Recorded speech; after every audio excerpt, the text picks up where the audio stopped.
Hello viewers, আসসালামু আলাইকুম। আশা করি সকলে ভালো আছেন। আজকে আমি পদার্থের মোল নিয়ে আলোচনা করব বা মোল সংখ্যা নিয়ে আলোচনা করব। এই মোল সংখ্যা নবম দশম শ্রেণীর ষষ্ঠ অধ্যায়ে এবং একাদশ দ্বাদশ শ্রেণীর ফিজিক্সের ফার্স্ট পার্টের দশম অধ্যায় এবং কেমিস্ট্রির সেকেন্ড পার্টের প্রথম অধ্যায় এবং তৃতীয় অধ্যায়ে এই মোল সংখ্যাটা কাজে লাগবে, বা এই মোল থেকে বিভিন্ন এমসিকিউ প্লাস সৃজনশীল প্রশ্ন সলভ করা যায়। তাহলে এখন মোল সংখ্যা জিনিসটা কি? কোন পদার্থের আণবিক ভরকে গ্রাম এককে প্রকাশ করলে যেটা পাওয়া যাবে সেটাই হলো তার মোল সংখ্যা। অথবা কোন পদার্থের পারমাণবিক ভর অথবা আণবিক ভরকে গ্রাম এককে প্রকাশ করলে যেটা পাওয়া যাবে সেটাই হলো তার মোল সংখ্যা। আমরা একটা এক্সাম্পল দিতে পারি, যেমন হাইড্রোজেনের সংকেত কি? H2। এর যদি আমরা পারমাণবিক ভর বা আণবিক ভর বের করি 1 × 2, তার মানে 2 গ্রাম। তাহলে 2 গ্রাম। আমরা একটা জিনিস মনে রাখবো যে আণবিক ভর বা পারমাণবিক ভরের কোনো একক নেই। তাহলে আমরা এখানে কি আণবিক ভর কত পেলাম? 2। এই 2 কে আমরা কি করলাম? গ্রাম এককে প্রকাশ করলাম। যেহেতু এর কোনো একক ছিল না, আণবিক ভরের কোনো একক নেই বা পারমাণবিক ভরের কোনো একক নেই, যেহেতু এর কোনো একক ছিল না, আমি সংখ্যাটা বের করে এটাকে গ্রামে প্রকাশ করলাম। তাহলে এটা কি হলো? 2 গ্রাম। তার মানে 1 মোল হাইড্রোজেন সমান হবে 2 গ্রাম হাইড্রোজেন। তারপরে আমরা আরো एग्जांपल দিতে পারি, যেমন কার্বন ডাইঅক্সাইড। কার্বন ডাইঅক্সাইডের আণবিক ভর কত? 12 যোগ 16 × 2, তার মানে 44। তাহলে কার্বন ডাইঅক্সাইডের আণবিক ভর হলো 44। এটাকে আমরা গ্রামে প্রকাশ করলাম। গ্রামে প্রকাশ করলে হলো 40 গ্রাম। তাহলে 1 মোল কার্বন ডাইঅক্সাইড হলো 40 গ্রাম। 40 গ্রাম কার্বন ডাইঅক্সাইড। তারপরে আমরা ক্যালসিয়াম কার্বনেট লিখতে পারি। এর আণবিক ভর কত? ক্যালসিয়াম হলো 40, কার্বনের 12, অক্সিজেনের 16 × 3, তাহলে 348, 60 মানে 100 হবে। 100 গ্রাম ক্যালসিয়াম কার্বনেট। তাহলে এখানে আমরা বলতে পারি 1 মোল ক্যালসিয়াম কার্বনেট সমান 100 গ্রাম ক্যালসিয়াম কার্বনেট। মোট কথা, যে কোনো পদার্থকে গ্রাম এককে প্রকাশ করার পরে যেটা পাবো সেটাই হলো তার মোল সংখ্যা। তাহলে এই মোল সংখ্যা বের করার মানে একটা সূত্র আছে। সূত্রটা হলো N = W/M। এই Wটা হলো যে কোনো ভর বা ওজন। তারপরে N = N/Na। N হলো যে কোনো অণু বা পরমাণুর সংখ্যা, আর Na হলো অ্যাভোগাড্রোর সংখ্যা বা অ্যাভোগাড্রো নাম্বার। P হলো চাপ, V হলো আয়তন, R হলো মোলার গ্যাস দ্রব্যক, আর T হলো তাপমাত্রা। আর BL হলো লিটার এককে আয়তন, নিচে হলো 22.4 লিটার, আর এখানে S হলো ঘনমাত্রা, আর VL মানে লিটার এককে আয়তন। তাহলে এই সূত্রের পরিচয়গুলো আমি একটু লিখে দিচ্ছি। N হলো মোল সংখ্যা। আচ্ছা, আমি এই সূত্রের পরিচয়গুলো এখানে লিখে দিছি। তাহলে এখানে N হলো মোল সংখ্যা, আর এই W হলো ভর বা ওজন, আর এখানে Mটা হলো আণবিক ভর, আর Na মানে Na হলো অ্যাভোগাড্রো নাম্বার বা সংখ্যা, এটা হলো 6.02 × 10⁻23, আর এই Nটা হলো যে কোনো অণুর সংখ্যা, আর P হলো চাপ, V হলো তোমার আয়তন, আর R হলো মোলার গ্যাস দ্রব্যক, এর মান হলো 0.0821 লিটার অ্যাটমসফিয়ার পার মোল পার কেলভিন, আর S হলো ঘনমাত্রা, এই একক হলো মোল পার লিটার বা মোলারিটি বা মোলার। তাহলে এই সূত্র দিয়ে আমরা অনেক অঙ্ক করতে পারবো। এই অঙ্কগুলো আমরা এখন দেখব। অঙ্ক লিখছে যে 2 গ্রাম ক্যালসিয়াম কার্বনেট অণুর সংখ্যা কত? তার মানে এখানে একটা জিনিস মনে রাখতে হবে যে n সমান এটা লেখা যায়, n সমান এটা লেখা যায়, n সমান এটা লেখা যায়, n সমান এটা লেখা যায়, আবার n সমান এটাও লেখা যায়।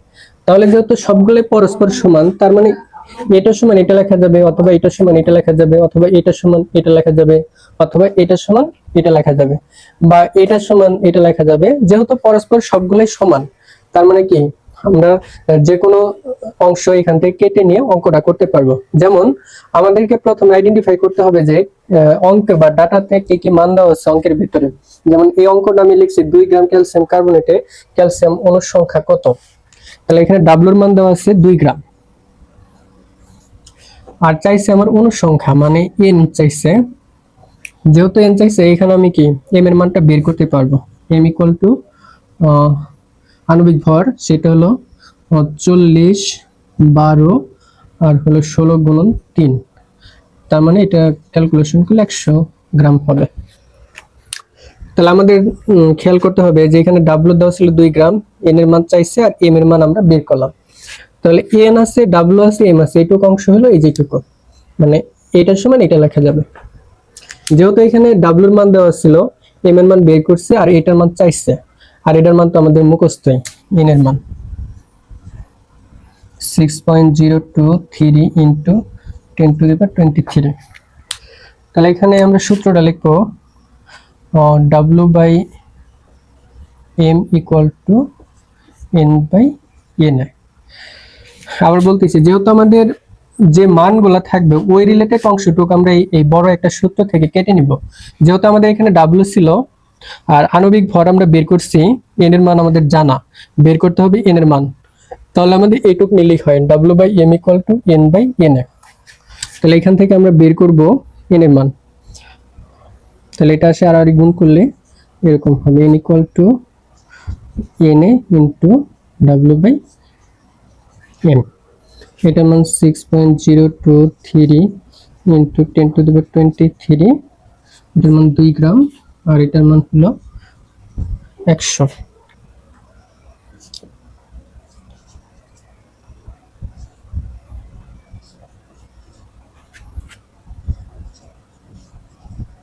তাহলে এতটি অণু আছে। এই অঙ্কটা একটু ঘুরিয়ে চাইলো, যেখানে বলছিল যে ক্যালসিয়াম কার্বনেটের অণু সংখ্যা কত, এবার না বলে বললো যে 2 গ্রাম ক্যালসিয়াম কার্বনেটের আয়তন কত। একটু ঘুরাই দিল অঙ্কটা।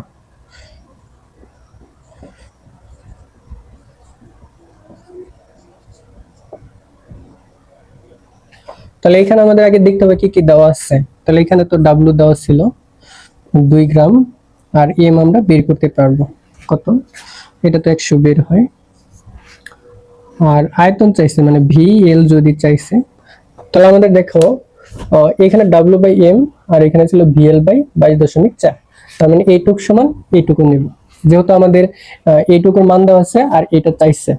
এখন এখানেও ভি ছিল আর এখানেও ভি ছিল, কেন আমরা এই দুটো নিলাম না? এখানে ভি নিতে হলে আমাকে এখানে চাপ, মোলার গ্যাস দ্রবক এবং তাপমাত্রা থাকলে এটা নিতাম, যেহেতু চাপ এবং তাপমাত্রা আর মোলার গ্যাস দ্রবক এগুলো দেওয়া নাই, তাই আমি এই অংশটুকু নিব না। আর এখানে ঘনমাত্রা থাকলে এটা নিতাম, যেহেতু এখানে ঘনমাত্রা নাই তাই আমরা এটাও নিলাম না। তাহলে এখানে আমাকে ভিএল দেওয়া আছে 22.4 তো আমার জানাই, আর W by M equal to VL by 22.4, তাহলে এইটুকু সমান এইটুকু নিলাম। তাহলে এখান থেকে ভিএল কত হবে, W by M equal to 22.4, এটার মান বসাই দিব 2 গ্রাম ভাগ হলো 100 22.4, এত লিটার। এবার আমরা একটা প্রশ্ন লিখছি যে একটি ক্যালসিয়াম হাইড্রোক্সাইড অণুর ভর কত। তাহলে এখানে দেওয়া আছে কি একটি, মানে এর মান দেওয়া আছে n ইকুয়াল টু একটি, আর n এর মান তো আমরা জানি 6.023 ইন্টু, আর এখানে আমার চাইছে ডাব্লিউ, আমরা m বের করতে পারবো, m সমান হবে তাহলে 40 যোগ অক্সিজেনের 16 যোগ 1 ইন্টু 2, তাহলে 40 17 দুগুণে 34, তাহলে 74 বের হয়, এম এর মান হলো 74। তাহলে আমরা এটার সমান এটা লিখবো W by M equal to N by N. তাহলে এখানে ডাব্লিউ সমান হবে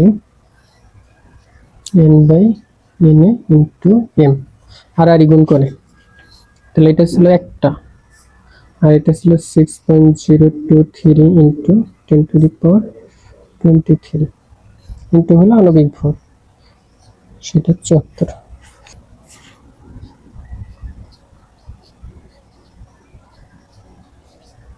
এত গ্রাম। তাহলে এখানে একটা প্রশ্ন লিখছি যে 2 গ্রাম পানির মোল সংখ্যা কত। তাহলে এখানে 2 গ্রাম পানি বলছে, তাহলে ডাব্লুর মান বলছে 2 গ্রাম, আর পানির এম বের করা যাবে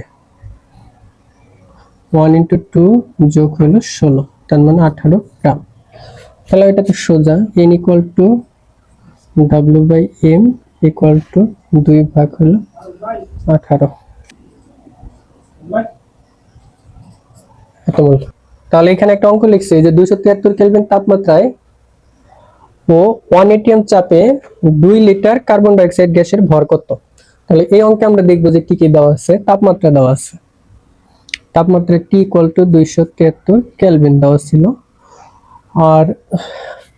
আর দেওয়া আছে এখানে চাপ মানে পির মান। তাহলে P 1 atm আর 1 atm, আর V দেওয়া ছিল 2 লিটার। আর কার্বন ডাই অক্সাইডের আণবিক ভর বের করা যায় 44 গ্রাম। ভর কত W চাইছে। তাহলে আমরা কি করব, W/m = PV/RT।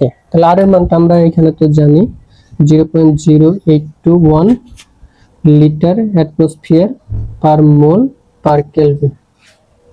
তাহলে আমাদের সূত্র হবে W/m = PV/RT। তাহলে এখানে W সমান হবে m × PV/RT। তাহলে এখানে m বের হলো 44, এটা 1 আর এটা 2 আর এটা 0.0821 আর এটা 273।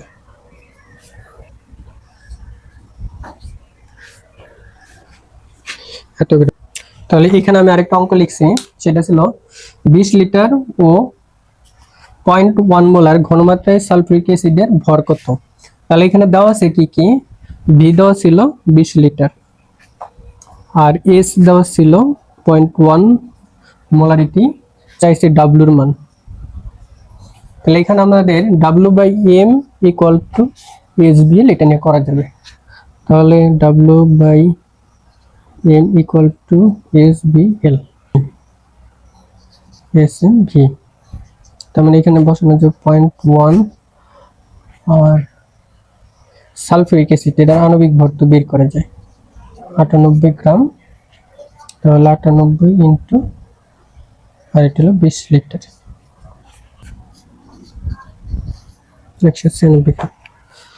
তার মানে এই একটা সূত্র যেটা দিয়ে অনেক অঙ্ক করা যাবে, বিশেষ করে এমসিকিউ এর জন্য এই সূত্রটা খুবই গুরুত্বপূর্ণ। কারণ আমরা খালি দেখবো যে কি মান দেওয়া আছে আর কি চাইছে, এই দুটো আইডেন্টিফাই করে তারপরে ওই সূত্রের যতটুকু অংশ দরকার ততটুকু কেটে নিয়ে অঙ্কটা করে ফেলতে পারবো। আজকে এই পর্যন্ত, সবাই ভালো থাকবেন, আল্লাহ হাফেজ, আসসালামু আলাইকুম।